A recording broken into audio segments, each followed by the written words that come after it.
AP liquor కేసులో నలుగురు నిందితుల బెయిల్ ఉత్తర్వులు రద్దు చేయాలంటూ సిట్ దాఖలు చేసిన పిటిషన్పై హైకోర్టులో వాదనలు ముగిశాయి. ఇరుపక్షాల వాదనలను ఆలకించిన ధర్మాసనం శుక్రవారంలోగా లిఖితపూర్వక వాదనలు వినిపించాలంటూ ఆదేశాలిచ్చింది.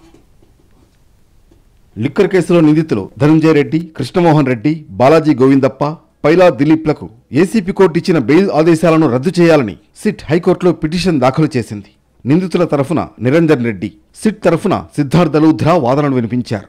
నిందితులకు ఏసీబీ కోర్టు ఇచ్చిన డిఫాల్ట్ బెయిల్ ఉత్తర్వులు చట్టవిరుద్ధమన్నారు సిద్ధార్థ లూథ్రా. ఆగస్టు 11న సిట్ అదనపు ఛార్జ్షీట్ దాఖలు చేసిందని, అందులో ఈ నలుగురు నిందితుల పాత్ర గురించి వివరించినట్లు చెప్పారు. అతిపెద్ద షాపింగ్ ప్రపంచం మన అభిమాన ఆర్ఎస్ బ్రదర్స్ ఇప్పుడు వనస్థలిపురంలో. ప్రముఖ నటుడు అక్కినేని నాగ చైతన్య, శ్రీమతి శోభితా గార్లచే సెప్టెంబర్ 26న గొప్ప ప్రారంభం. అద్భుతమైన కలెక్షన్స్, అతి తక్కువ ధరలు, ప్రత్యేక ఆఫర్లు, అంతా ఒక్క చోట. RS brothers, Panama godown, Vanasthalipuram. August 18న A33 Balaji Govindappa regular bail ACB court dismiss చేసిందని, 23న ఛార్జ్షీట్పై అభ్యంతరాలు వ్యక్తం చేసిందని తెలిపారు. సెప్టెంబర్ 1వ తేదీలోపు అభ్యంతరాలు నివృత్తి చేశామన్నారు. వాటిని పరిగణలోకి తీసుకోకుండా డిఫాల్ట్ బెయిల్ ఇచ్చారన్నారు.